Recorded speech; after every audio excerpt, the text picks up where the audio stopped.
Deus querido, é o que nós te pedimos, Senhor, e já te agradecemos, no nome do Senhor Jesus Cristo. Amém. E graças a Deus, aplausos.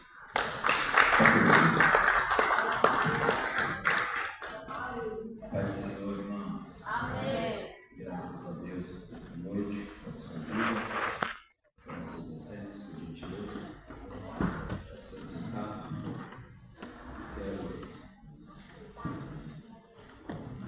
Quero trazer então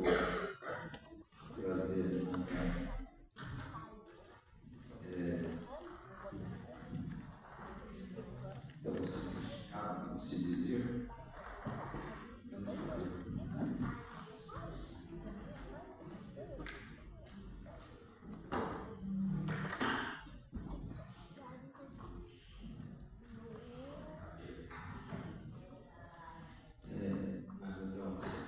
só quero dividir o entendimento, repartir o entendimento com vocês. Longe de mim querer substituir o pastor Marcos, tem muito mais cuidado do que eu, mas o texto que eu já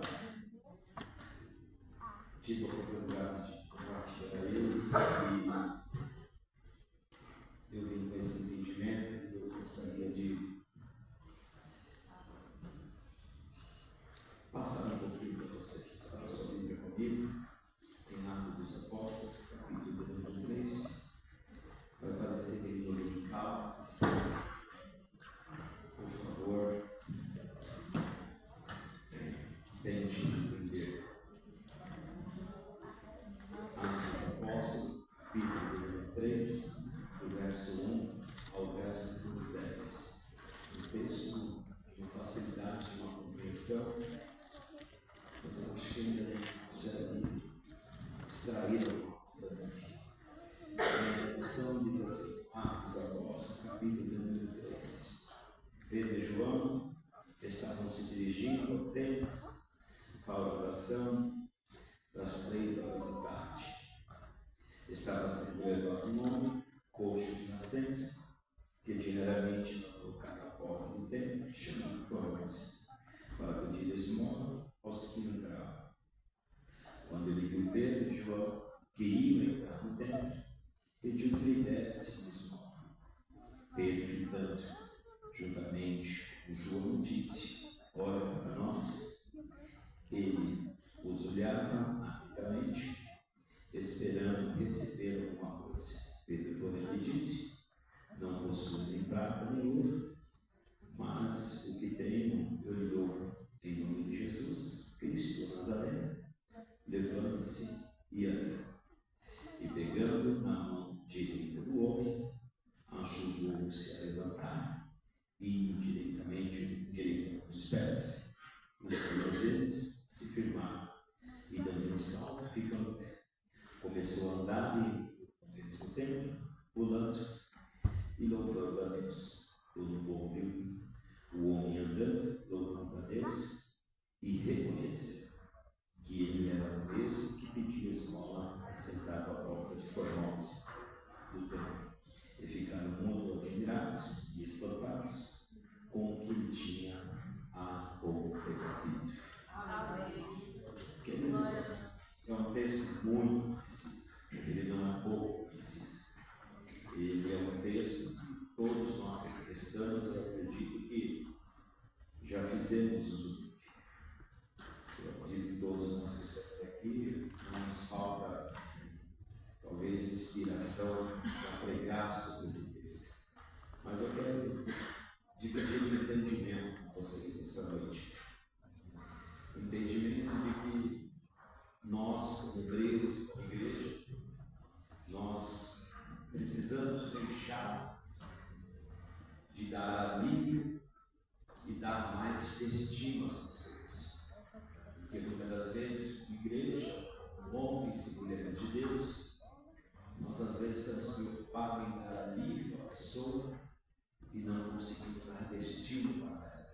Então eu queria falar um pouquinho e trazer esse entendimento para nós, obreiros, membros desta casa. Vai ser bem simples, esse é um entendimento que ele carrega algumas verdades que eu aprendi ao longo da minha caminhada e como dirigente de igreja, a gente começa a entender algumas coisas. Porque se nós não tomarmos cuidado, nós estamos muito mais preocupados em atender o nosso povo. E quando eu digo atender, é ver o que ele precisa e não o que ele necessita. E é uma diferença muito grande em relação a isso. Tem coisas de que ele precisa, mas não necessita. Tem necessidade aqui. Quem gostaria de um áudio ali, eu gostaria de um áudio. Mas eu tenho necessidade de um áudio, não tem. Então, sobre esse entendimento entre uma comparação bem pura e simples, que eu quero trabalhar, mas eu quero só fazer uma introdução com relação a isso. Os propósitos de oração, ou os costumes de oração, vêm desde o início da igreja. Afinal, foi o próprio Cristo que ensinou seus discípulos a orar e explicou a necessidade e o poder da oração. O que eu quero já dizer e trazer ao nosso entendimento, de que oração, por mais que a gente possa utilizar o termo que nós temos costume, ou é um costume, nós precisamos entender de que oração é muito mais do que costume. Oração é um ensinamento. E quem ensinou a igreja, quem ensinou os discípulos a orar, foi o próprio Cristo. A oração ela não nasce de um achismo, ela não nasce simplesmente de um casuísmo. Não. A Bíblia nos ensina de que Cristo ensina os discípulos a orar. E como Cristo ensina os discípulos a orar? Cristo ensina os discípulos a orar sendo exemplo para os discípulos. Às vezes, nós temos dificuldade de a igreja orar. Não sei se você consegue entender, porque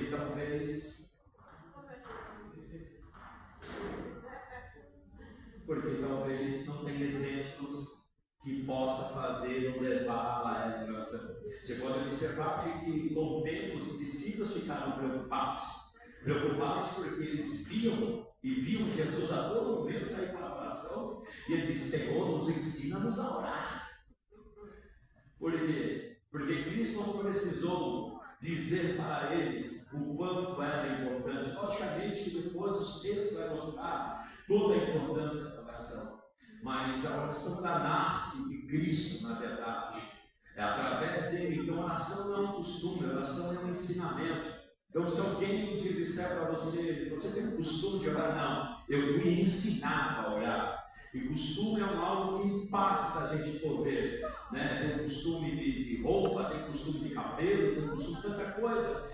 Mas então nós não temos costume, nós somos ensinados a orar. E por que costume? Porque se a gente for tratar por costume, o costume ele muda, né? E dependendo da situação que a gente possa estar, a gente não ora, não quer orar. Mas quando nós somos ensinados a orar, a gente ora no tempo da abundância e a gente ora no tempo da dor. E é essas coisas que a gente precisa entender e caminhar nesse entendimento de que oração não é costume, oração é ensinamento. E quem ensinou e quem introduziu a oração foi o próprio Cristo, não foi nenhuma outra pessoa. Cristo que ensinou e nos ensinou o significado do entendimento da oração. Jesus chegou a propor uma palavra sobre o dever de orar sempre e nunca desfalecer. Se você pegar Lucas capítulo 18, do verso 1 ao verso de número 8, você vai ver a palavra do juiz rico. E você vai ver a insistência daquela mulher em pedir, em buscar. Se você for em Mateus capítulo de número 6, no verso número 9, ao verso de número 13, você vai ver Jesus deixa registrada a maior oração até o dia de hoje para os homens e mulheres, que é o quê? A oração do Pai Nosso. E nós precisamos ter esse entendimento. Cristo ele parte, e aí ficam os discípulos, e nós vamos observar de que este ato, este modelo, vamos dizer, é carregado, não é à toa de que o conselho de Cristo para todos eles é ficar em Jerusalém até que do alto sejais revestidos de poder. A história vai narrar E eu entendo desta maneira de que eles não ficaram jogando truque, eu acredito que não. Eu acredito que eles não ficaram mais ou menos contando uma história um para o outro. Eu acredito que eles ficaram em constante oração. E a Bíblia nos diz que, cumprindo-se os dias, a história, a Bíblia narra de que eles estavam reunidos em oração, em busca, e de repente entrou o vento impetuoso e encheu toda a casa. Nós vamos ver de que quando a igreja ela começa a passar pelos seus problemas, Pedro vai ser preso, e a história, a Bíblia narra, em Atos dos Apóstolos, que acontece o quê? Pedro está preso, Pedro está dormindo, mas a Bíblia faz questão de narrar de que quem estava em contínua oração? A igreja estava em contínua oração. Por quê? Porque oração não é costume, oração é ensinamento. Cristo ensinou, e se a igreja, se nós deixarmos de orar, me permita te dizer algo, infelizmente nós estamos sendo desobedientes a Deus e ao Senhor. Por quê? Porque isso é ensinamento. Ele nos ensinou e nos mostrou a todo momento o poder e o significado da oração. Paulo estava dizendo, Paulo em 1 Tessalonicenses capítulo 5, se eu não me falha a memória, o verso 17, ele resume de uma forma muito simples. 1 Tessalonicenses capítulo 5, verso 17, ele resume como orai sem cessar. Então a oração não é um costume, a oração é um ensinamento. Esse é o primeiro entendimento que talvez é meio dominical. Eu sei que você está muito mais à frente de mim, mas eu preciso dar aquilo que eu tenho. O que eu tenho é isso, né? Eu não tenho muito mais do que isso. Então, mas eu preciso que você entenda de que oração ele é um ensinamento. Eu dizia na igreja qual eu pastoreio, e dentro de uma das minhas ministrações, ele deu alguns ensinamentos, com toda a juventude lá e adolescentes. Eu dizia para todo o povo de obreiro que nós temos por obrigação ensiná-los, porque oração é o que? É um ensinamento. É o Deus primeiro da parte, ensinar esta juventude a buscar a Deus, a orar ao Senhor, a jejuar, a buscar a paz. Por quê? Porque nós temos a facilidade muitas das vezes de ensinar a tocar, de ensinar a cantar, mas nós não temos muitas das vezes o desprendimento de dizer, vamos puxar um momentinho de oração, vamos fazer um momento de intercessão aqui. Então a oração, ela precisa ser exercitada no meio, no seio da igreja, e não somente isso, nós precisamos deixar-nos preparar aqueles que vêm após nós, porque eles, não adianta nós fugirmos, parece um chavão, mas é uma verdade, eles darão continuidade, não somente aqui, mas nas outras igrejas na face da terra. Então a primeira coisa que eu quero que nós devemos entender, de que a oração é um ensinamento, não é um hábito, não é um costume simplesmente, mas é um ensinamento. Então, nós pegamos Tiago, capítulo número 5, no seu verso número 16, ele chega a dizer, portanto, confessem-se os seus pecados uns aos outros. E aí poderia parar o texto aí, mas ele não para o texto aqui, ele faz questão de continuar dizendo, e orem uns pelos outros para serem curados. Então, a oração ela é tomada e dominada de poder. E por isso que a oração, dentro do contexto igreja, ela precisa ser muito bem preservada e muito bem cuidada. Nós, às vezes, e nós temos por hábito, eu digo porque eu dirijo uma igreja, e nós temos por hábito lá, e nós gastamos, e talvez não seja o suficiente, mas não perdemos o hábito, o costume pode ser terça, pode ser domingo, nós tiramos pelo menos 15, 20 minutos de oração, indiferentemente qual seja o tipo do culto. Por quê? Porque oração se faz necessário haver no meio da igreja. Pastor, mas muitas das vezes as pessoas não acompanham, não tem problema ela não acompanhar. O importante é que a chama precisa permanecer acesa. Entenda bem, a chama precisa permanecer acesa. Se é você, ou se sou eu, ou se é mais 5, se é mais 3, ou se é mais 2, não tem problema. O problema, a maior gratificação é saber de que a chama continua acesa. É isso que nós temos que entender. Nós não podemos deixar essa chama se apagar. Por quê? Porque nós vivemos dias modernos, dias atualizados. Ele tem as suas partes positivas, mas ao mesmo tempo também tem algumas coisas, se não for bem cuidada e não for muito bem administrada, aquilo ele vai perdendo, parece, sentido para a igreja, ou para aquele contexto de igreja no momento, e aquilo que a gente entende como alicerce começa a ser perdido. E nós não podemos, por quê? Porque o dia que a igreja deixar de orar significa que o aparelho foi desligado. E o aparelho desligado significa que ela morreu.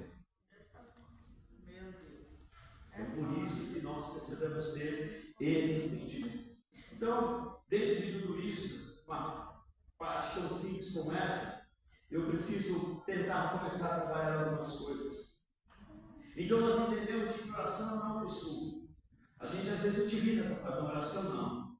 Oração é ensinamento, eu fui ensinado. Eu ensinei meu filho a orar, perguntando o nome dele, João, de várias coisas. Pergunte para ele, eu ensinei meu filho a orar. Eu ensinei a minha filha a orar. Eu ensinei meu filho a jejuar. Eu ensinei para perguntar para ele. Pode perguntar. E tem orações da igreja que hoje quem faz é ele já. Porque isso faz parte. Por isso que eu disse, não é uma obrigação, mas é um ensinamento. A gente precisa ensinar.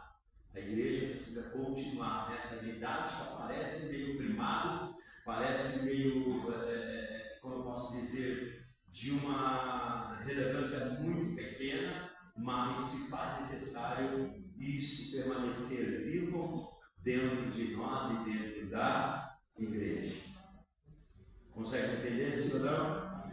Maravilha. Então, o que Pedro e João estavam fazendo não era simplesmente um costume, mas um ensinamento de Jesus. E não só para eles, mas para a igreja.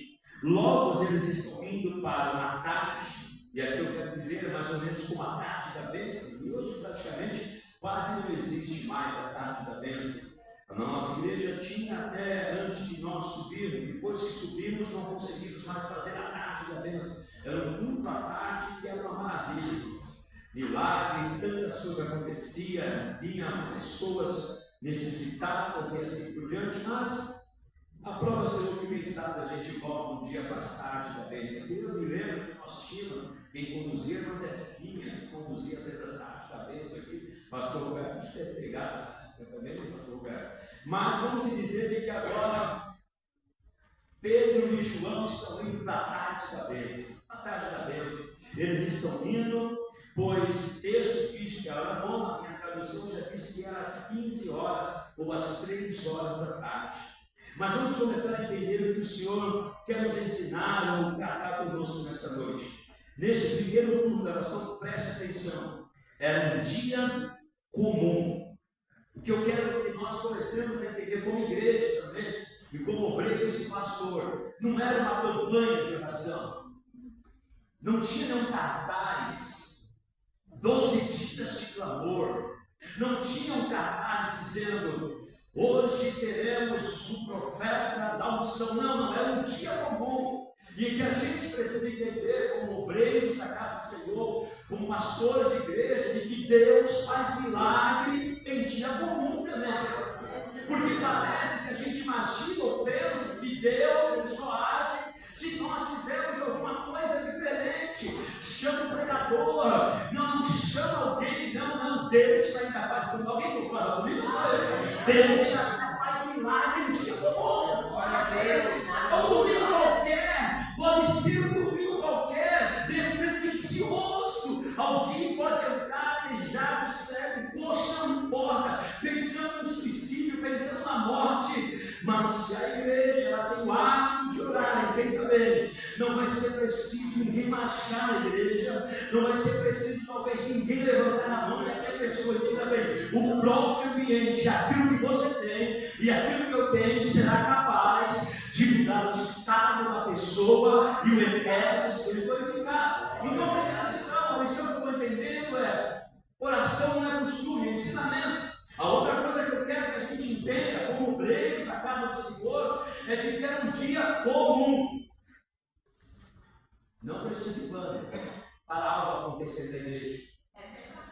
Não precisa convidar A, B ou C para algo, nós precisamos quebrar isso. Isso foi enxertado em nós. Eu digo que eu sou pastor de igreja, eu não estou aqui apontando para ninguém, não estou apontando para... Eu dirijo igreja, irmãos, e não é de hoje. Às vezes parece que a coisa só movimenta, se na verdade a gente percebe, e eu digo para você, eu tenho alguns problemas de terça-feira ultimamente, porque eu cortei tudo isso, não sei se você observaram, mas eu cortei, acabou com tudo isso daí. Então até o povo sente, alguma pessoa sente, e agora o que aconteceu, eu estou ali mais falando de alma, não, a gente vai ser nós, vai ser pessoas comuns, porque parece que as outras pessoas são extraterrestres. Não, vai ser pessoas comuns em terças comuns. Então é um dia comum.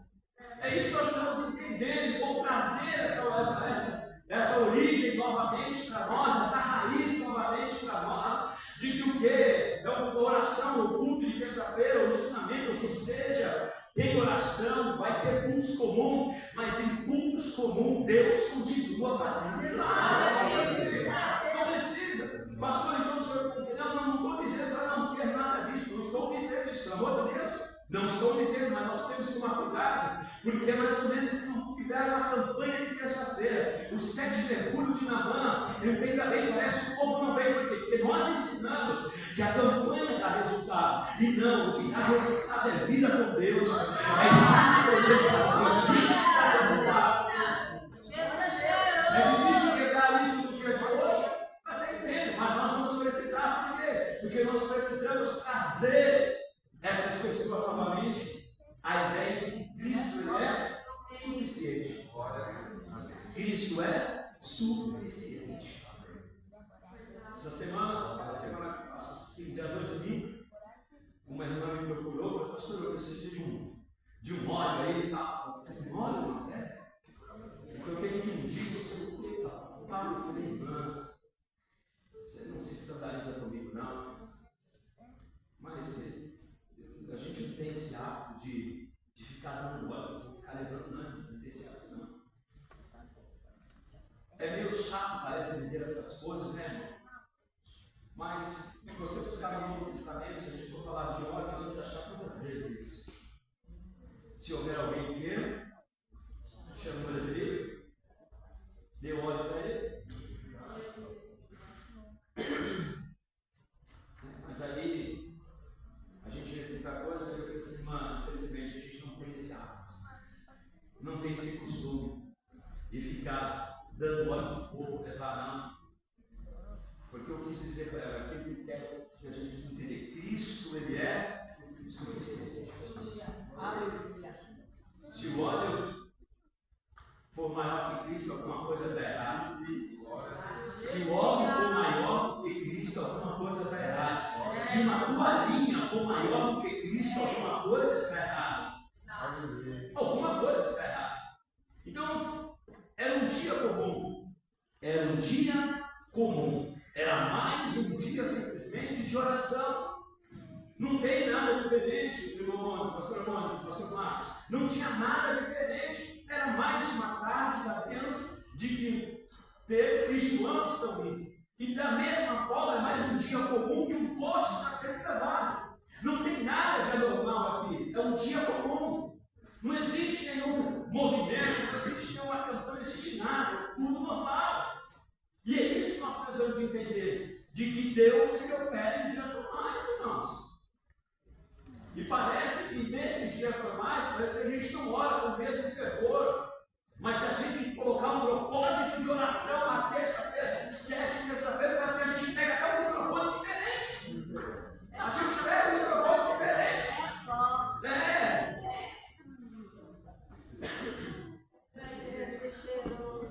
Alguém entende nessa noite? Meu Deus. Pastor Marco, obrigado. Então, vamos entender isso, que era mais um dia comum. E entenda bem, o texto é claro dizer que era simplesmente mais um dia de oração. Não havia nenhuma festa judaica naquele dia. Não era dia de Pentecoste, não era essas coisas, não era nada. Era simplesmente mais um dia, nenhuma festa junina, não tinha nada. Nem junina tinha. Não tinha. Era um dia comum. Simplesmente não havia nada aquele dia, mas eles estavam indo para a oração. É mais uma quinta-feira. Nós estamos indo para o culto de ensino. Qual o problema? Deus pode curar aqui nessa noite? Não. Ou não, hoje a gente tem que fazer a campanha de 7 quinta-feira. Pastor, socorro, cara, não passou por isso não, essas coisas não sou não. Mas parece que nós estamos desprezando os dias comuns que o Eterno tem dado para nós. E a gente tem se perdido, se apegado em alguns costumes, em algum hábito. Por quê? Porque a gente quer dar alívio do povo e não direção para ele. Então, alívio qualquer vem, Deus vai fazer alguma coisa. E aí, Deus falou que vai fazer. Mas a gente disse que Deus vai fazer. É algo muito sério, irmãos. Eu não sei se é por causa da minha idade, que eu estou ficando um pouco cada ano mais avançada, mas eu tenho procurado ter um entendimento mais claro, ou vamos dizer, com relação ao que eu deixarei para a igreja a qual eu dirijo hoje, para o campo a qual eu dirijo. Eu não posso deixar simplesmente uma igreja envolvida à base. Nós vamos tratar a partir do próximo domingo sobre avivamento, e uma das frases que a gente utiliza de que avivamento é muito mais do que movimento. Nós vamos tratar por quê? Porque eu preciso deixar um entendimento claro para aqueles que não vir após mim. Porque senão nós daremos uma continuidade na igreja que talvez ela não funcionará. O pastor Sérgio está dizendo, é muito pesado, que talvez ela não será mais funcional. Então é um dia comum, mas eles estavam indo para a oração. O que eu quero dizer, não era algo extraordinário, era mais um culto dessa igreja. E a gente observa, não sei aqui, eu sei de lá, mas eu tenho praticamente quase, vamos colocar, uns 200 e poucos membros lá no Jardim São Paulo, mas eu digo para você, terça-feira bate 80, 70 às vezes terça-feira de frio, como foi essa passada, deu mais ou menos uns 65, 50 só. Eu vou dizer de onde eu pastorei, irmã Nietzsche. Se eu colocasse lá um banner dizendo: o Anderson vai lá, o sorriso dele cura. Poderia dar o frio que tivesse, minha irmã. Poderia dar o frio que tivesse. As pessoas iriam se amar. Por quê? Porque infelizmente por muito tempo nós a doutrinamos desta forma. Só que nós estamos vivendo os últimos dias da igreja. E se Deus nos permitir ajustar, porque entenda bem, é uma frase que eu gosto e eu acho que ela faz muito sentido. Eu não posso mudar o vento, mas eu posso ajustar as velas. Eu não posso mudar o vento, mas eu posso ajustar as velas. Talvez eu não possa mudar tudo, mas eu posso ajustar algumas coisas. Eu posso ajustar algumas coisas. É o que nós precisamos como igreja dos últimos dias, ajustarmos alguma coisa. É começar a dizer, é um culto normal de domingo, é um culto de terça-feira normal, é um culto de quinta-feira normal, mas pode ter certeza, a presença dele não vai faltar. Ele estará presente no culto. Não vai ser o principal. Aí tem que ser ele, tem que ser ele. Então, o meu entendimento que eu quero trazer, simples e bastante raso em relação a isso, ao texto dele, é exatamente isso. Dia normal.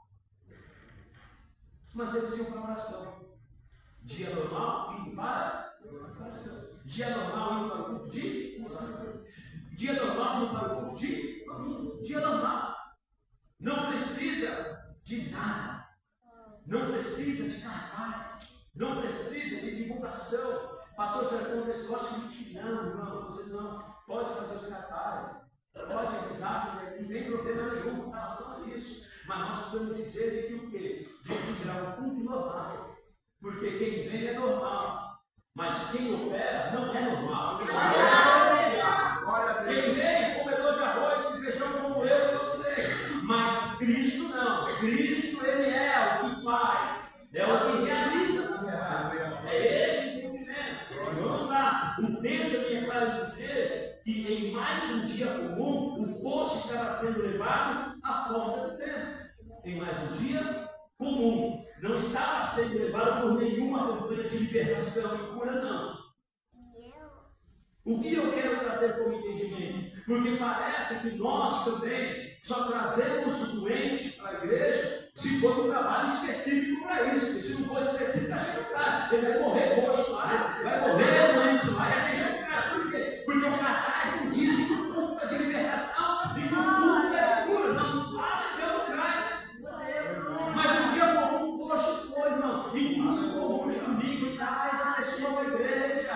Cristo é o responsável, eu não sou, você não é. Nós só vamos ser um bom samaritano, trazendo uma pessoa e deixa que Cristo se encarrega de fazer o que ele tem que fazer para ele. O pastor ele não vai curar, talvez não cure. Por quê? Porque talvez a questão não é da alívio, é da direção, é da destino.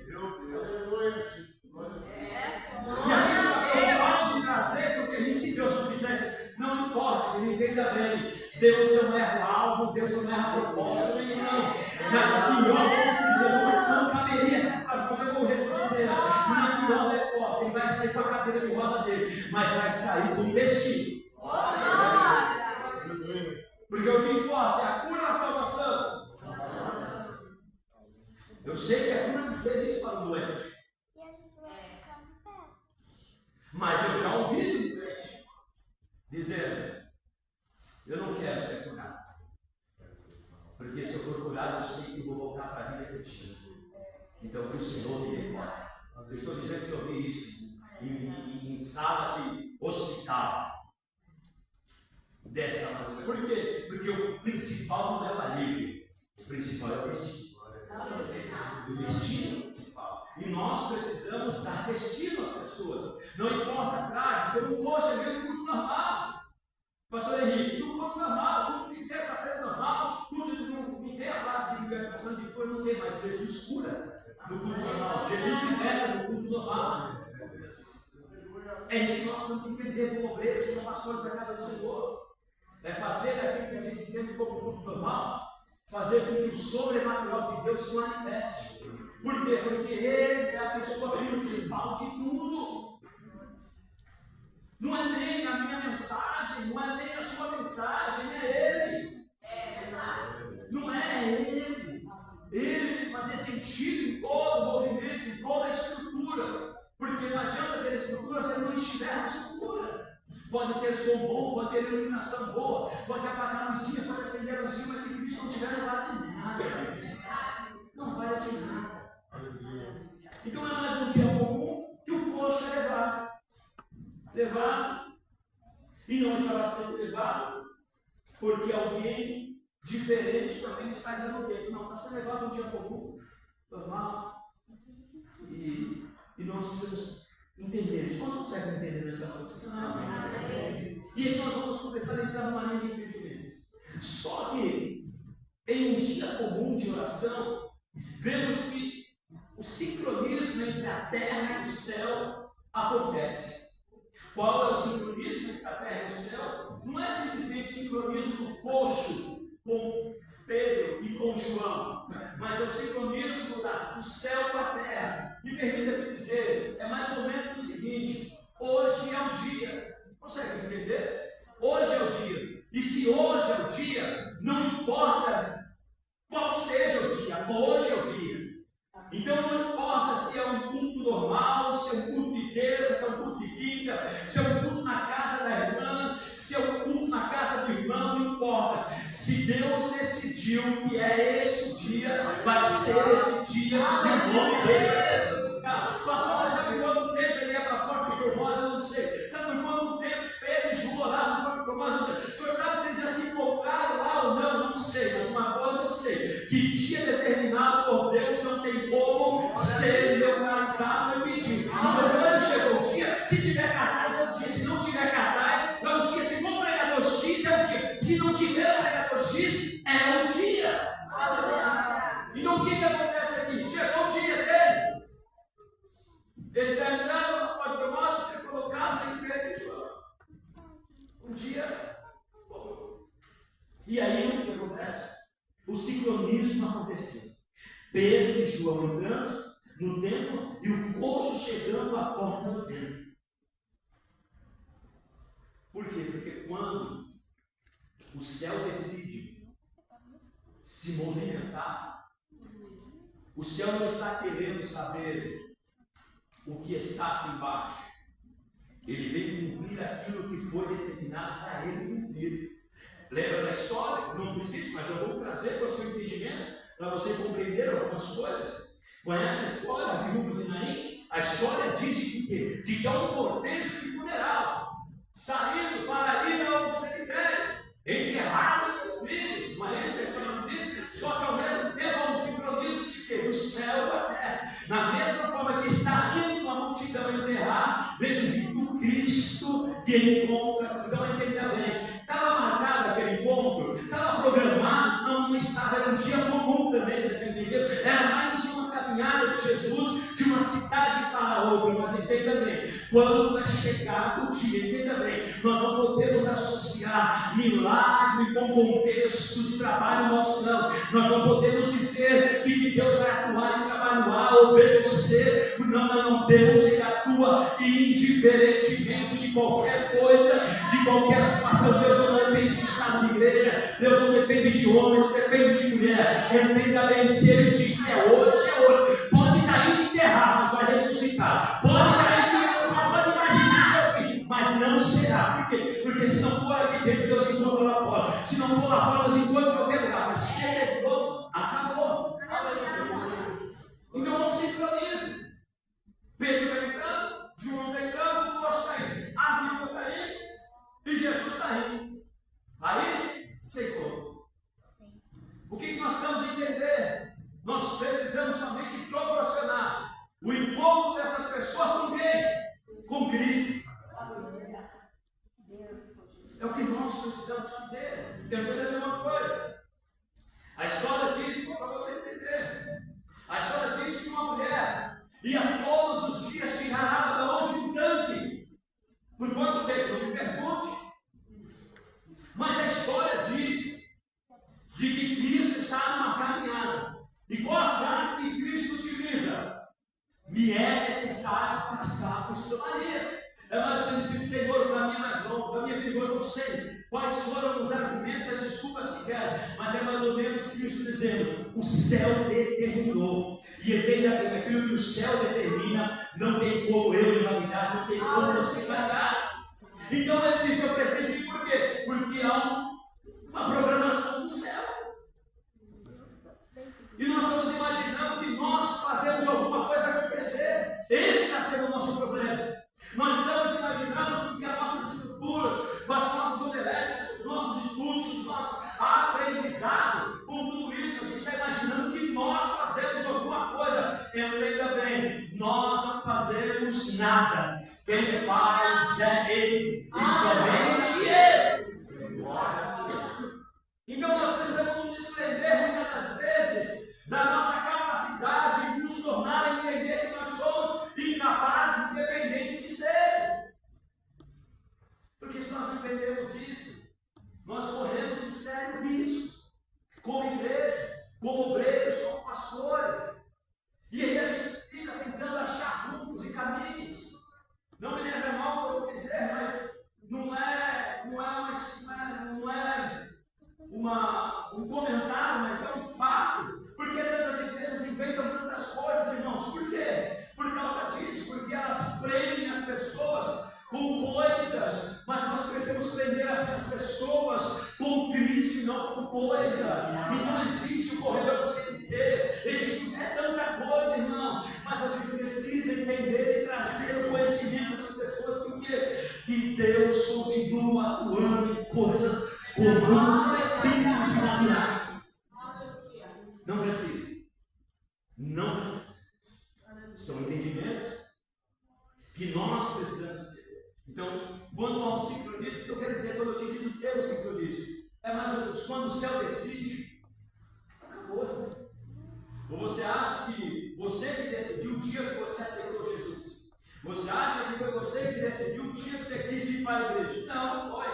Entenda bem, o dia que estava definido aconteceu e ponto. Foi por causa de alguém, não foi por causa de Cristo. Talvez alguém te trouxe, maravilha, e talvez possa ter sido um culto comum, como comigo foi, em um culto comum que eu aceitei Jesus no sábado, inclusive, um culto comum pregando e o termo era: eis que estou à porta e bato. Apocalipse capítulo 3, versículo 20, se eu não esteja enganado. E naquele dia eu aceitei Jesus, chorando, babando, atardecendo, aquela coisa toda, naquele dia. Agora, eu programei aquele dia? O pregador programou aquele dia?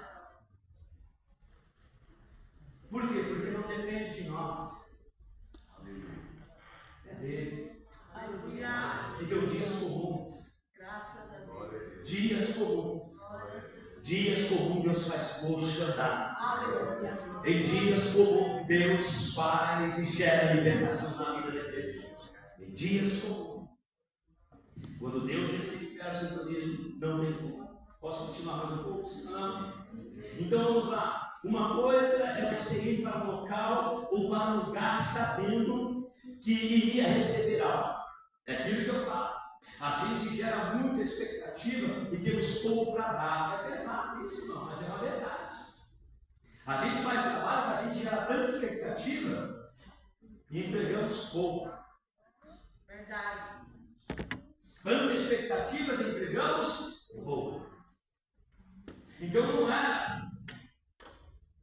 Uma coisa é convidá-lo para ir para um ambiente que estava programado. Hoje nós teremos na igreja o corredor da curva. Então todo mundo fica lá, vai passar e a pessoa se curar.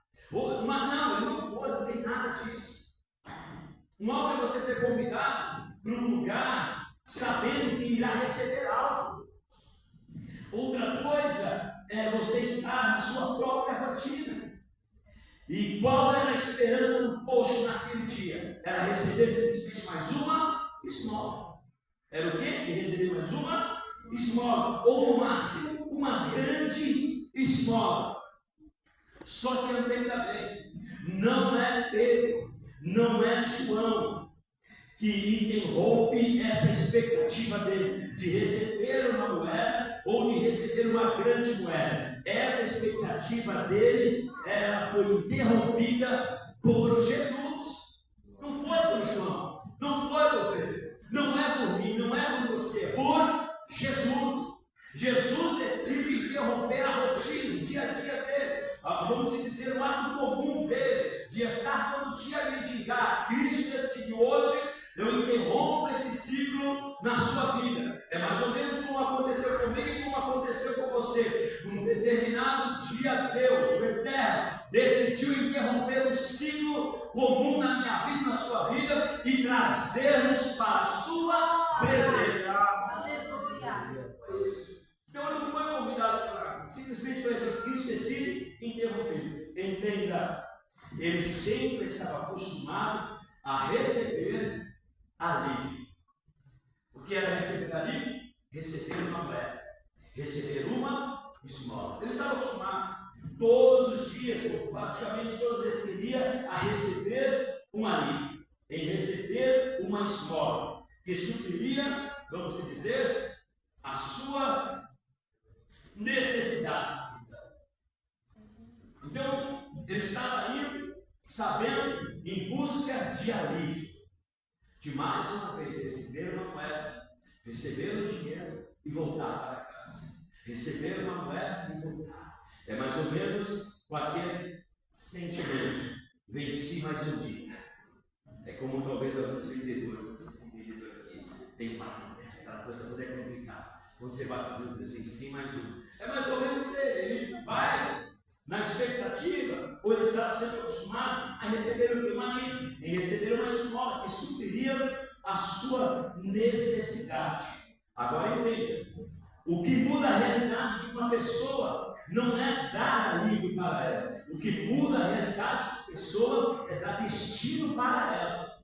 O que muda a realidade da pessoa não é dar alívio para ela. Pastor, então a gente acaba com a assistência social da igreja. Não, não é nada disso. Pastor, então a gente não dá, não distribui mais uma cesta básica, não estou dizendo isso. Mas nós precisamos, como obreiros da casa do Senhor, como pastores da casa do Senhor, como membros desta casa, nós temos que entender de que nós precisamos muito mais nos preocupar em dar destino para a pessoa do que simplesmente dar alívio para ela. É isso que nós precisamos nos preocupar. Talvez nós estamos falando de tantas coisas que estamos falando do principal, que é Cristo. Talvez nós estamos muito preocupados com o estado da pessoa, vamos dizer físico, o estado que ela mora, como ela está se vestindo, como ela está se alimentando, como está o estado de saúde dela. A gente está preocupado em resolver tudo isso e esquecemos do principal, que é o quê? Eu sei que você precisa de tudo isso, mas você tem algo primordial que você precisa, e você precisa primeiramente de Cristo Jesus, nosso Senhor. Porque eu não sei se já aconteceu com você, mas já aconteceu comigo algumas vezes. Você ajuda com a cesta básica, você ajuda com a roupa, você vai na casa da pessoa, você lava a casa dela, você limpa a casa dela, passa-se 2 meses, 3 meses, você vai no estável mesmo, porque vemos alívio, mas não vemos o destino. Mas em nome de Jesus, a igreja unida, devido à Carmozina, no campo, devido à Carmozina, vai dar destino para as pessoas. Vai dizer, eu sei as suas necessidades, nós vamos te ajudar. Mas primeiramente entenda bem uma coisa: se você não reconhecer Cristo como seu único e suficiente Salvador, vai ser mais ou menos como diz o título de Pedro, vai ser como um porco que volta ao seu esponjedouro de lama, ou como um cão que come o seu próprio vômito. E aí a gente até se frustra ministerialmente. Ajuda a pessoa não muda. Eu levo lá, não muda. Por quê? Porque ela quer alívio. Só que nós temos que dar para ela destino. E não alívio. Alívio vai vir? Sim. Mas o principal é o destino. E é isso que nós precisamos compreender, é isso que eu gostaria de dividir com todos vocês nesta noite. Entenda, não podemos parar de dar alívio. É isso que eu quero que a gente entenda.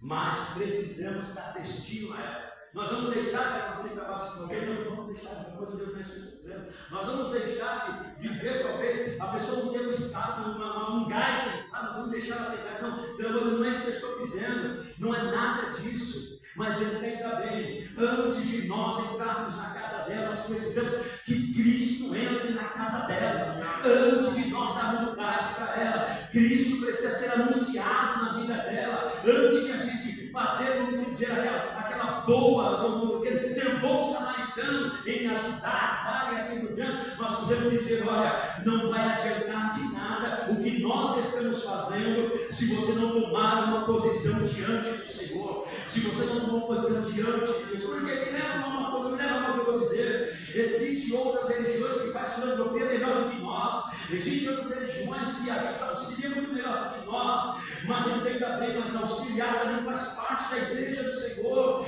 Cuidar da comunidade que ela está faz parte da igreja do Senhor, mas isso tem que ser anunciado como Cristo sendo a bandeira que vai à frente de tudo isso. Cristo tem que ser a bandeira que vai à frente de tudo isso. Por quê? Porque ele tem que ser não a líder, tem que ser o destino. Consegue entender nessa noite? Amém. Eu sei que está meio complicado, mas me aguenta, por favor. Então entenda bem, não podemos deixar de dar vida, mas precisamos dar destinos a elas. Deus está nos cobrando e nos levando a um propósito, um projeto, vamos dizer, de não somente dar alívio, mas dar destino às pessoas. E isso é muito importante. Eu sentei com a liderança dos jovens da igreja, sentei com a liderança das mulheres da igreja e sentei com a liderança dos adolescentes da igreja e com das crianças. E uma das coisas que eu pedi para eles, eu pedi mesmo, que eles sentassem com todos eles, todos os grupos, e discipulassem todos eles. O que é discipular? Ensinar. É ensinar a salvação, ensinar o que é a cruz. Pastor, mas crente fica, agora não tem problema. Todas as mulheres, todos os jovens, adolescentes, e eles têm os discipulados deles, e sentar, inclusive eu vou participar de um agora, com eles exatamente para isso. Para a gente falar sobre Cristo, falar sobre as Escrituras Sagradas. Não me leva mal o que eu vou dizer, eu disse isso lá, porque eu falei que nós somos muito bons para fazer culto. E às vezes a gente é muito bom para fazer culto. Só que não me leva mal o que eu também vou dizer. Um culto de domingo, às vezes não resolve alguns problemas. Que muitas das vezes você sentado, discipulando a pessoa, você consegue trazer ela ao centro da vontade de Deus. Parece meio antiquado isso, ou fora do nosso costume. O pastor só continua tendo culto lá dentro, inclusive os sábados agora tem culto para eles. Mas eu sento com eles, eles têm que ter discipulado com todos eles. A minha esposa hoje ela faz parte da direção do ciclo de oração, e a mesma coisa, você tem que sentar com todas elas. Sentar com todas elas e ouvir todas elas. Então, pelo menos uma quarta ou um sábado do mês, elas se reúnem e vamos falar de Jesus. Falar de quem? Jesus. Porque o culto, às vezes, a gente canta 1h30 e ouve 20 minutos de mensagem. É verdade. Tem um programa no louvor, pastor, eu gosto de mim. Gosto do louvor, eu gosto de ouvir o louvor, tá? Não gosto daquele louvor abafado, não gosto de louvor vivo. Gosto bastante de bateria, gosto de bateria. Gosto. Só que existe poucos, ou melhor, existe muitas das vezes situações que não dá. Ontem estive lá, saí de lá tarde, do nada acontecer. Essa pessoa está conosco desde quase um ano. Mas quando sentei para ouvir a história deles, eu disse, eu entendi, um domingo não se resolve esse problema, não. E às vezes nós estamos tão preocupados com tantas outras coisas e esquecendo do principal. Entenda bem, Jesus ele utiliza 3 anos e meio para discipular os discípulos, para ensiná-los. E nós temos a dificuldade de ensinar os membros que nós temos muitas vezes. E nós precisamos mudar nossas vezes. Nós precisamos ter mesas, nós deixamos de ter mesas. Nós precisamos. As mulheres elas trabalham demais hoje. Então antigamente era mais, desculpa que eu vou utilizar, talvez mais fácil. As tardes eram lotadas das irmãs. Hoje a maioria delas trabalham, tem que subsidiar casa juntamente com o esposo. Os cenários são muitos. Isso tem algum problema sim ou não? Tem não. A gente só precisa entender o momento e trabalhar em cima deste momento. É o que nós precisamos. Não precisamos mudar nada, só precisamos nos ajustar e entender de que Cristo ele tem que ser suficiente. Posso continuar um pouco, Senhor? Então vamos lá. Você quer alívio ou você quer destino? Por isso que precisamos entender sobre possuir e ter. Você quer alívio ou destino? Por isso nós precisamos entender sobre possuir e ter. Não possuo, mas tenho. É o termo que Pedro e João utilizam. Ele diz, eu não possuo, mas eu tenho.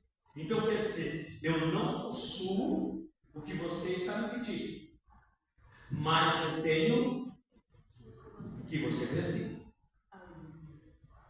É isso que nós precisamos entender. Nós temos alívio ou destino. Então nós vamos entender. Eu possuo e tenho. Ele está dizendo, eu não possuo. Porque eu não possuo o que você está me pedindo. Mas eu tenho o que você precisa. Quer dizer, o que você está me pedindo, eu não tenho. Mas o que você precisa, eu tenho. E entenda bem, Pedro aqui não está dizendo que ele não tinha uma moeda. Porque talvez alguém possa dizer, também o apóstolo Durão, né? Tem uma moeda. Não é isso que Pedro está querendo dizer. Ou melhor, não é isso que a gente tem que trazer pouco entendimento. Pedro não está dizendo que não tinha dinheiro, ou que era um pobre ao ponto de ter, ou de ter condições de dar uma moeda. Não é isso que ele está dizendo. Por quê? Porque nós vamos entender que o que nós queremos dar, a gente só pode dar, entenda bem o que eu estou dizendo, aquilo que nós temos. É mais ou menos o que Pedro está dizendo. Eu quero dar para você aquilo que eu tenho. E a pergunta que fica para nós: será que nós estamos tão habilitados, prontos para simplesmente dizer para uma pessoa: eu quero dar para você aquilo que eu tenho?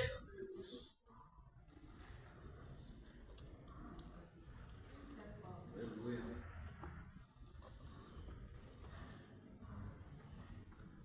Silêncio da morte. Pedro está dizendo que não tem dinheiro, mas que ele não tem moeda para dar o significado. Se você não sabe, existe uma frase do pensador, eu não consigo afirmar qual o nome dele, tá? Existe uma frase do pensador que diz que a igreja primitiva, ela não tinha moeda, mas tinha Deus. De que a igreja de hoje tem muitas moedas, mas não tem Deus. A igreja primitiva talvez não tinha tantas moedas, mas tinha Deus. E talvez a igreja nos dias de hoje tem tanta moeda e parece que não tem Deus. Laodiceia, pastor. Laodiceia. É uma igreja, é sim, mas eu digo que essa frase ela é utilizada por um pensador que me fugiu o nome dele agora. Não é o Agostinho de Hipona, não, mas é um outro que me fugiu o nome, mas ele traz esse entendimento. Ele traz o entendimento de que em algum momento foi questionado, um desses padres simplesmente chega para uma desses outros homens e diz para ela: a igreja nunca teve tão bem financeiramente. E aí a pessoa diz essa frase: sim, eu concordo, mas entenda bem, a igreja primitiva, ela não tinha moeda, mas ela tinha Deus. E a igreja hoje tem tantas moedas que elas parecem, não diz parece, ele diz, mas não tem Deus.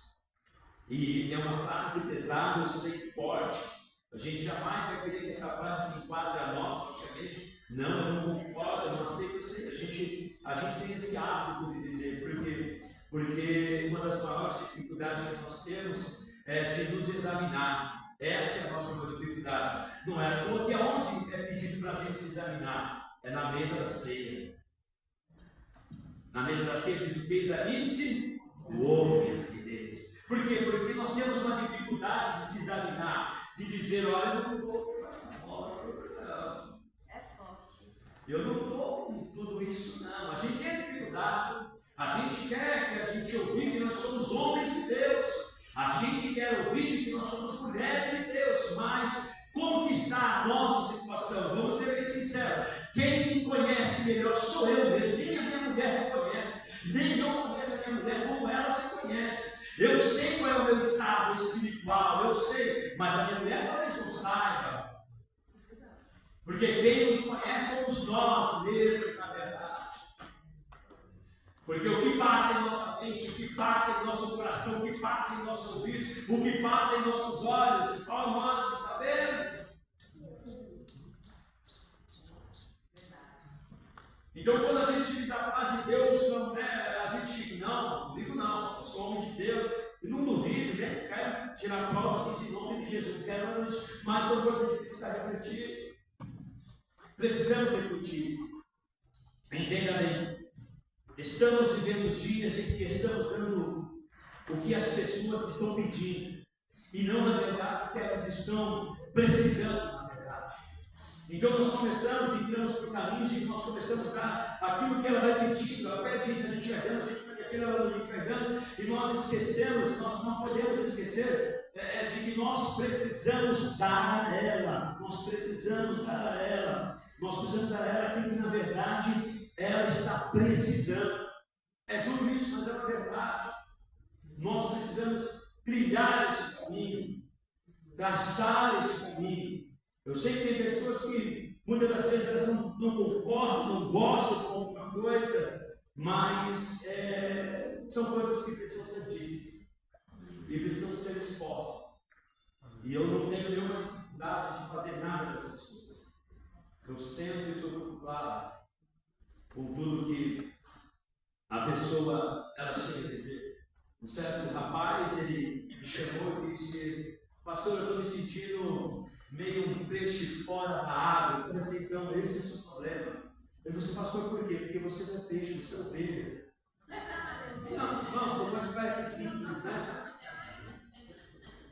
Lógico, uma ovelha, um peixe numa prisca não funciona, irmão. Eu falei assim: você quer o mar? Não pode ir. Ele disse: a sua produção pode ir. Não tem problema nenhum, não. E ele foi mesmo. Catou a esposa dele e foi embora. Cara. Passou acho que uns 3, 4 meses. Uma mensagem no celular: pastor, tem como o senhor vir aqui em casa? Eu quero conversar com o senhor. Eu falei: vou sem problema nenhum. Porque eu falei para minha esposa: eu falei para ela, 3, 4 meses para Por quê? Porque as pessoas, elas querem que a gente dê o que ela pede. Quer mais espaço, quer mais isso, quer mais aquilo outro. Não, se você quer espaço, mais aquilo outro, você está errado. Eu fui até a casa dele, sentamos, conversamos, pediu perdão, aquela coisa toda. Está lá, não brigando. Sem dúvida. E entender uma coisa, irmão, nós precisamos entender. Nós, somente presos, pastores, precisamos entender. Nós não somos donos de ovelha nenhuma, não. Ô pastor, como que? Não. Deus não nos deu ovelha. Pelo contrário. Deu pastores para a ovelha. É diferente. E às vezes a gente tem sempre de propriedade sobre eles, nós não somos. Se ela quiser, ela vai ser pastor. Se ela não quiser, ela procura o pastor, não procura não. O pastor é forte, essas coisas, é uma realidade. E a gente começa a entrar em trauma, porque alguém diz que vai embora, que vai ficar, que não sei o que. Não, em nome de Jesus, dorme. Fique em paz em nome de Jesus. Dorme, fique em paz em nome de Jesus. Pastoreia aquelas que o Senhor está permitindo, que querem ser pastoreadas. Porque Ele vai dar pastores para ela. É o que o Senhor vai fazer. Mas vamos voltar aqui. Vamos voltar aqui. Por quê? Porque nós precisamos começar a entender que a principal matéria-prima que Deus precisa não é o que eu possuo, mas o que eu sou. Por isso que Ele diz: eu não possuo. Porque Deus não quer saber do que eu possuo. Deus Ele quer saber de quem eu sou, na verdade. Deus não quer saber o que você possui. Deus quer saber quem você é, na verdade. Porque Deus não vai utilizar o que você possui. Deus vai utilizar quem você é. Não sei se você consegue me entender, sim ou não. Porque às vezes nós estamos muito preocupados com aquilo que a gente possuímos. Né? Não me leva mal, então eu possuo conhecimento, eu possuo. Não, mas esquece. Eu entenda bem, o que você possui não serve praticamente, não é o que Deus está interessado. Deus está interessado em quem você é, na verdade. Talvez você não tenha o conhecimento que eu tenho, mas ele tem que ser mais crente do que eu. Ô pastor, mas essas coisas não são pastor de igreja, mas eu falo, porque é verdade, às vezes. Às vezes, a sua reverência, o seu temor, a sua intimidade com Deus talvez possa ser maior do que a minha. E qual o problema? O problema disso não tem nenhum problema com relação a isso. Por quê? Porque nós não podemos nos preocupar com aquilo que a gente possui. Por quê? Porque a gente começou a entramos em linhas que parece aquilo que a gente possuímos, parece que tem mais valor. Já ouviu? Quando nós vivemos, nos dias de hoje não é tão diferente. A gente começou a colocar pessoas abençoadas por aquilo que ela tinha. Então ela tem um carro bom, né? Deus está abençoando. A pessoa se veste bem, Deus está abençoando. Não, entenda bem. Vamos quebrar essa maldição em nome de Jesus. Vamos quebrar essa roda demoníaca em nome de Jesus. Sabe por quê? Porque Deus não interessa para Ele, não está preocupado com aquilo que a gente possui. Ele quer saber quem nós somos na verdade, na presença dEle. É isso. Porque que adianta ter uma bela casa, um carro, tal, e uma vida toda corta.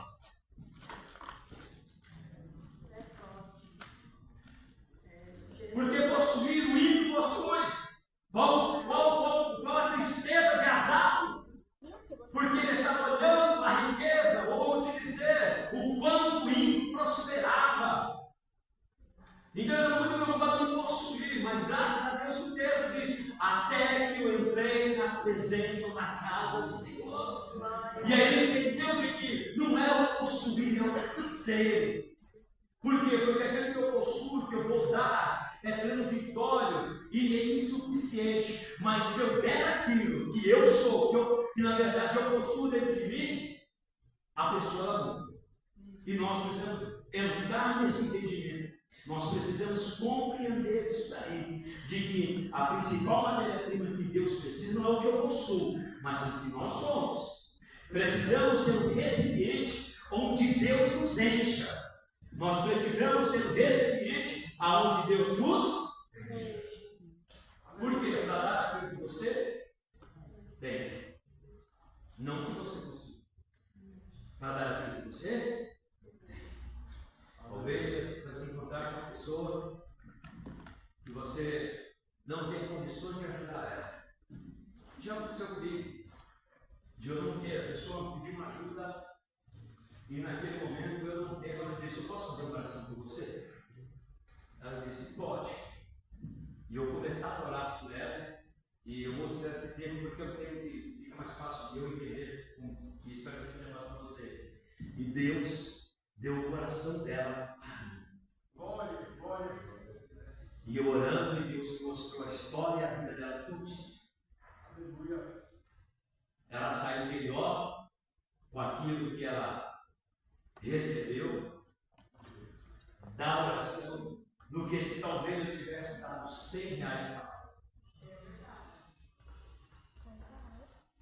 Mas quando às vezes as pessoas nos pedem algo, a gente diz que não tem. E a gente às vezes tem uma oração. Uma pessoa se escandalizou hoje, nós fomos uma reunião em Alphaville e nós entramos lá na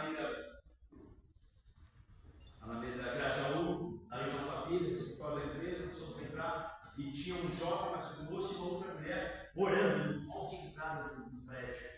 A pessoa ficou escandalizada, mas eu não fiquei escandalizada, porque eu comecei a entender. Eu comecei a entender o seguinte: talvez ela esteja precisando de mal. E essa pessoa talvez não tenha o que ela precisa.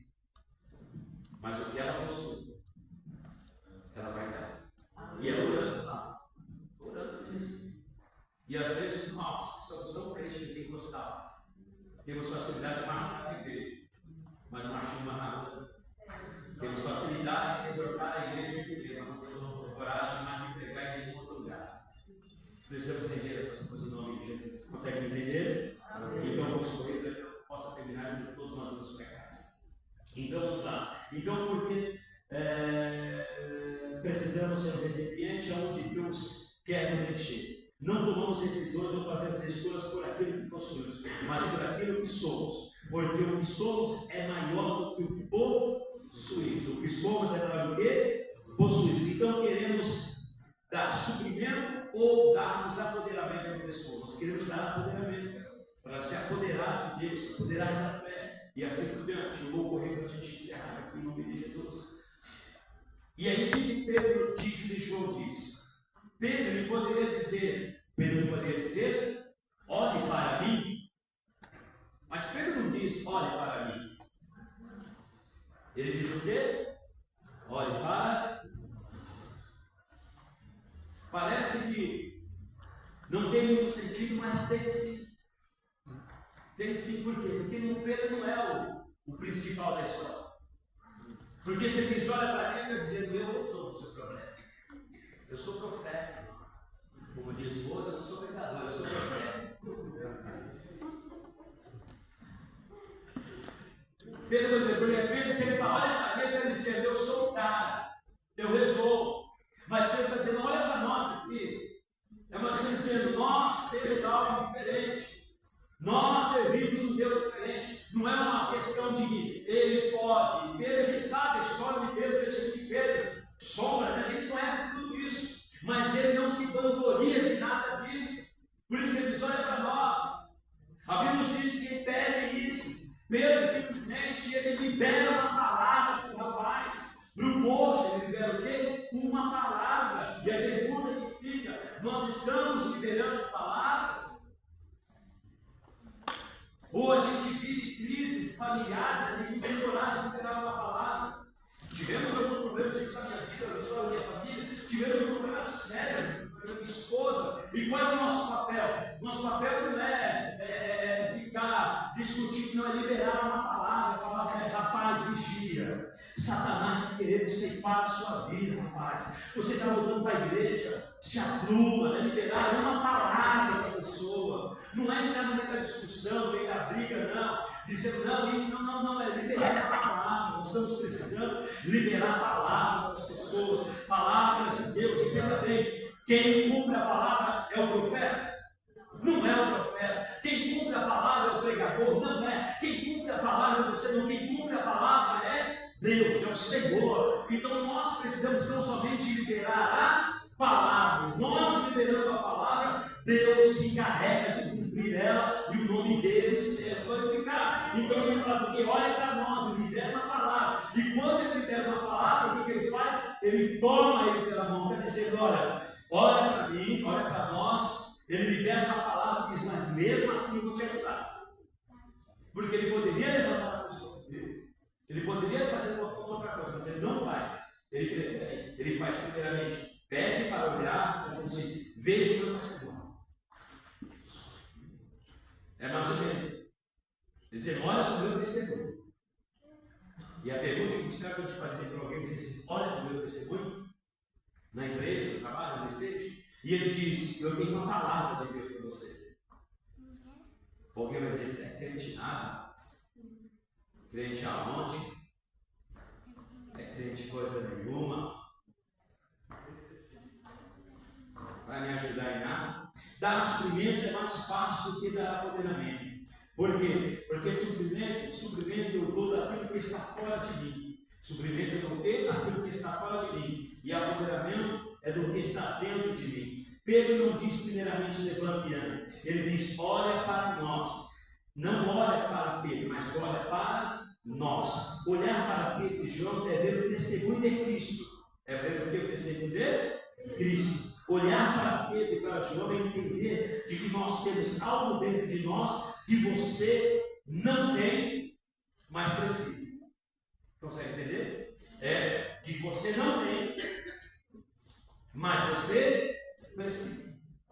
Então é isso, olhar para Pedro e para João é entender que nós temos algo dentro de nós que você não tem, mas que você precisa. Então esse é o entendimento. Eu vou caminhar nisso.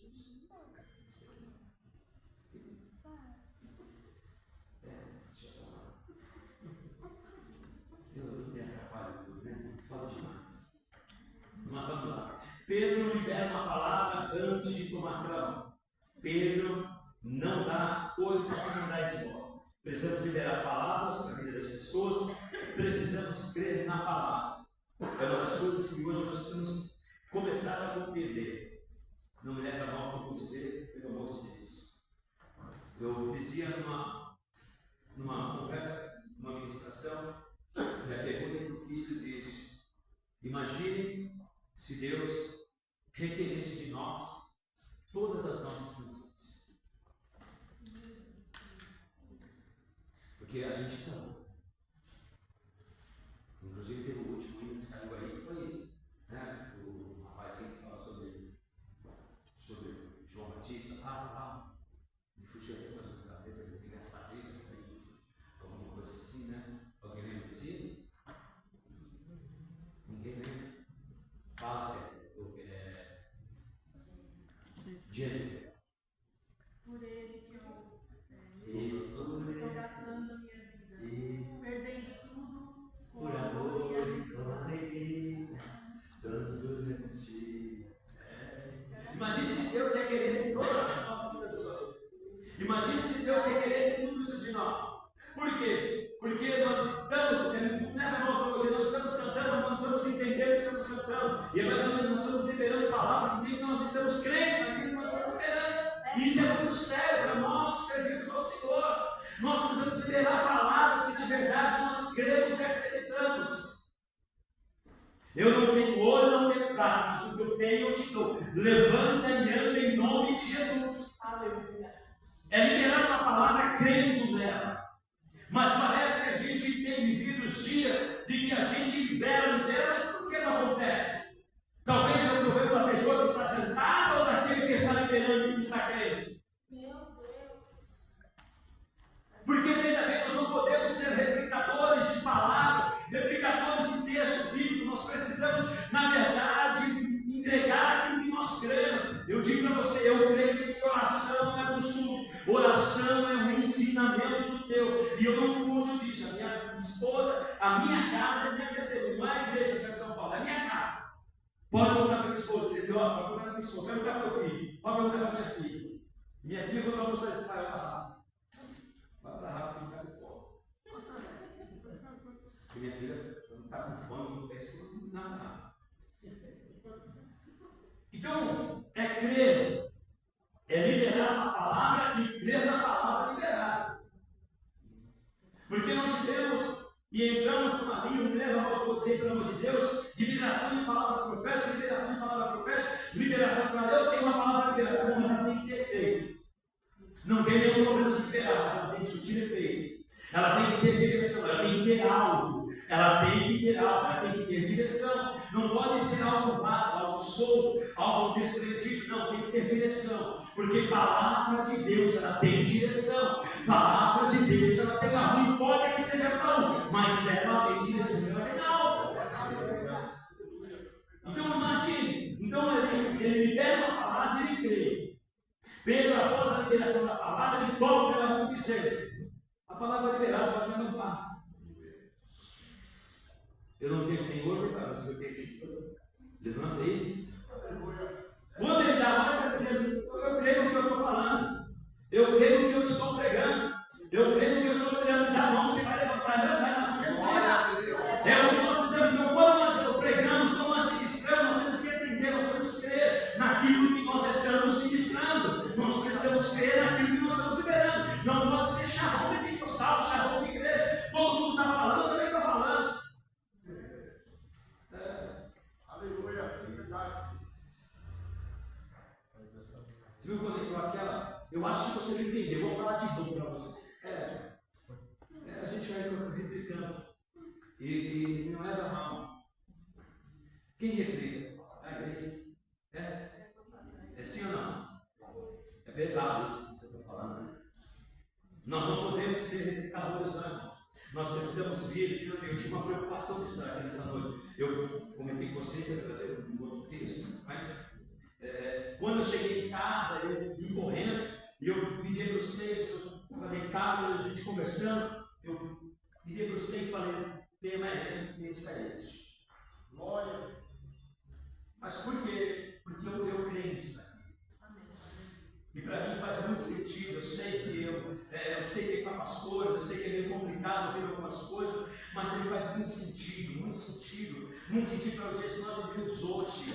Nós precisamos voltar, ou talvez se não tem nenhum problema, mas cremos naquilo que nós estamos ministrando. Nós, muitas das vezes, ainda tem que nós vamos dizer, nós também tem complicado. Tá?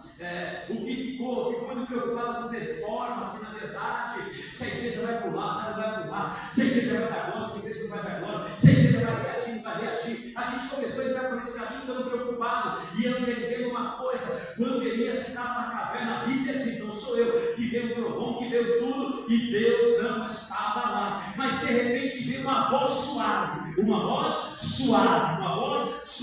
Deus estava nela. A história diz que quando Esdras abre o livro, não teve barulho de movimento de pular. A história diz que todos sentaram ouvindo Esdras pregar, e o povo entrou em pranto e choro. Sabe por quê? Porque nós precisamos entender de que Cristo é o cerne de todas as coisas, e a palavra dele que surte resultado. Não é o tom da minha voz, não é a minha homilética, não é o meu conhecimento, mas é o poder que as Escrituras têm, e esse poder tem que sair daqui, passar por aqui e chegar até ali.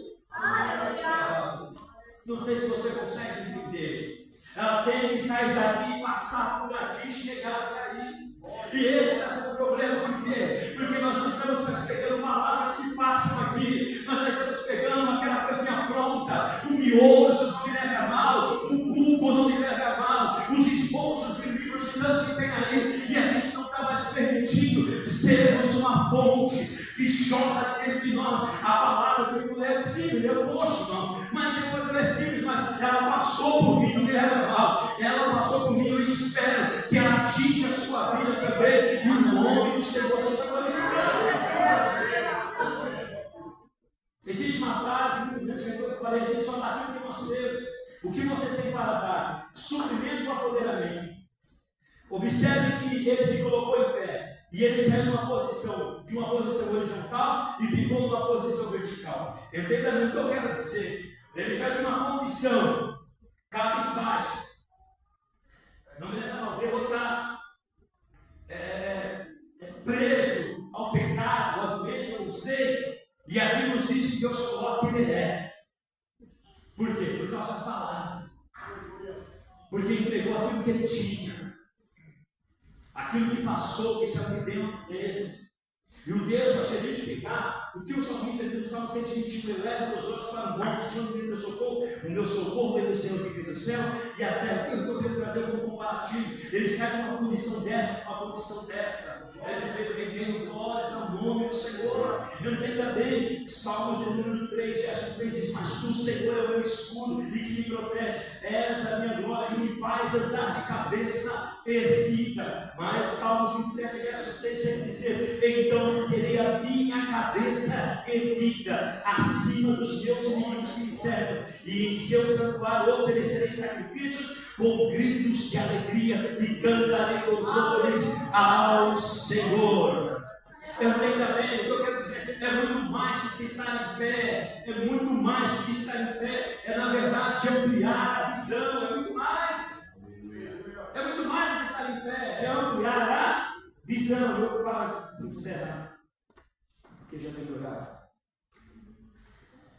Porque quando damos o que está dentro de nós, as pessoas vão fazer o que nós fazemos. Consegue me entender? Quando damos o que temos dentro de nós, as pessoas fazem aquilo que nós fazemos. Entenda bem. E eu caminho para esse caminho definitivo. O que esse homem faz?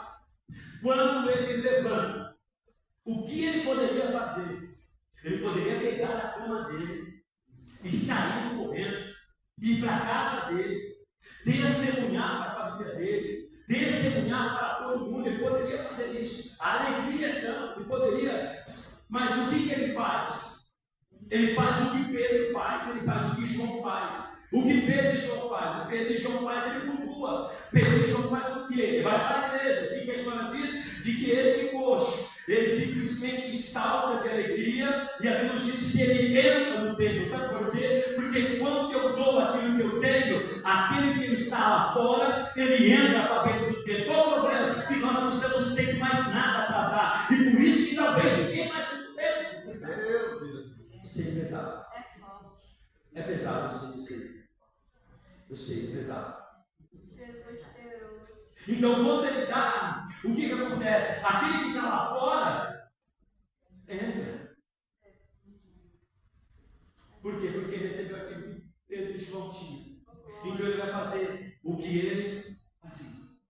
Quando aquela mulher samaritana, ela recebe Jesus, Jesus precisou mandar ela entregar. Não, a história diz que ela saiu correndo, anunciando, porque qual é o papel de Jesus? Anunciar, evangelizar, pregar. Então o que ela faz? Ela ganha toda a sua aldeia. O texto diz, não sou eu. Por quê? Porque quando ela recebe aquilo que a pessoa tem, ela tem a taxa de fazer aquilo que ela faz.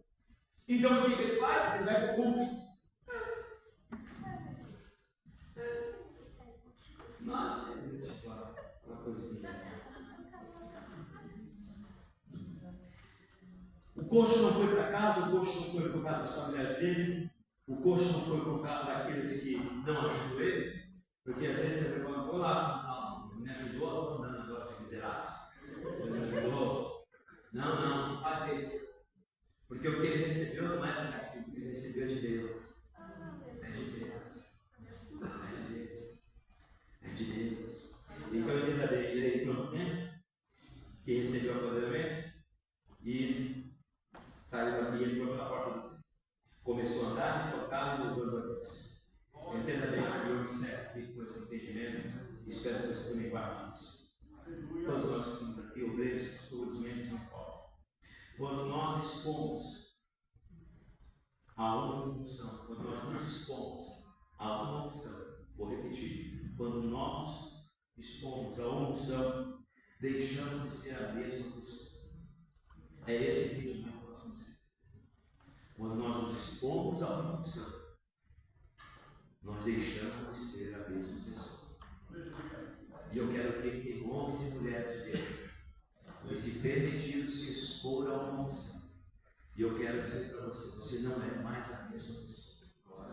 O que você tem é poderoso. Escute bem. O que você tem é poderoso. Eu vou repetir para você entender: o que você tem é poderoso. Você não é uma pessoa comum mais. Você se expôs a uma unção. E se você se expôs a uma unção, você deixou de ser a mesma pessoa. E entenda bem, Deus quer que nós nos expor a uma nova unção para nós darmos o que está dentro de nós. E nesta noite, não sei quanto deu para você entender alguma coisa. Conseguiram entender nessa noite? Sim ou não? Quando nós, entenda bem, Pedro e João, eles se expuseram a uma unção.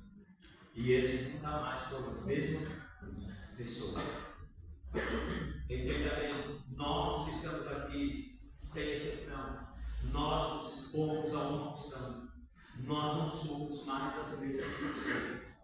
Entenda bem, eu sei que já foi em termos de mensagens e aí por diante, mas se você pegar, existe o Pedro antes da unção e o Pedro depois da unção. Existem os discípulos antes da unção, discípulos depois da unção. Antes da unção ele negou, antes da unção mas depois da unção ele desejou morrer por amor de Cristo. É isso que eu quero dizer. Antes da unção nós éramos comuns, não era não, mas depois da unção Deus nos deu uma autoridade poderosa em Cristo Jesus. O que eu quero dizer, não tenha medo de orar, não tenha medo. Pastor, mas se poxa levantar, não, quem também não é você, não sou eu que faço o poxa levantar, quem faz é Cristo. Pastor, mas se ele é mudo, se ele vai falar, não é você que vai fazer o mudo falar, quem faz é Cristo. Você só vai liberar aquilo que você tem, mais faça crendo de que Deus é poderoso para fazer. Pastor, mas e aí? Mas na pior da hipótese, talvez não cabe, mas na pior da hipótese, entenda bem, o destino você vai dar para ela, porque o que mais importa é ela ter o destino para onde nós queremos que ela vá e ela esteja em nome de Jesus. Nós precisamos, em nome de Jesus, como igreja, como obreiros, desde o porteiro, nós temos uma recepção fantástica, maravilhosa. Eu tenho uma igreja, está aqui o Raimundo, está aqui a Nolena, a gente está com a Sol lá, o Pedro de testemunha, uma recepção fantástica, ninguém que reclama da recepção, mas é o que eu digo isso para o meu filho ele ajuda os adolescentes, eu falei para o meu filho, vocês João, quando nós tivermos oração, você precisa começar a orar para esses adolescentes, você precisa pôr a mão sobre eles, você precisa abraçar eles, você precisa, por quê? Porque ainda bem, nós temos algo que talvez eles não tenham, mas que eles precisam. E quem vai fazer? É nós não, é Deus, irmão. Se ele quiser curar, ele cura, se ele não quiser, não cura. Mas entenda bem, mas eu quero me expor naquilo que ele me chamou. Você, pastor, obreiro, você tem que se expor naquilo que Deus te chamou. Tem que se expor. Ou nós vamos ficar meio acovardado, escondido. Naquilo não, libera aquilo que Deus te deu. Se expõe.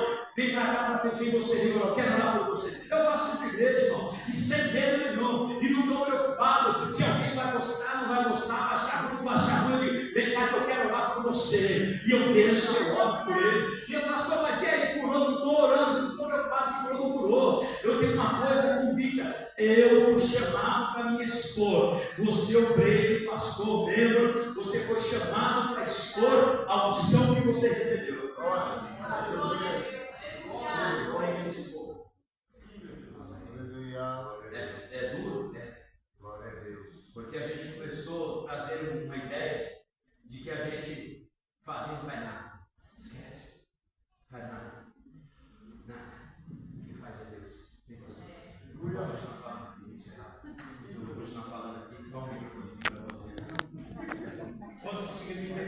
certinho? Amém.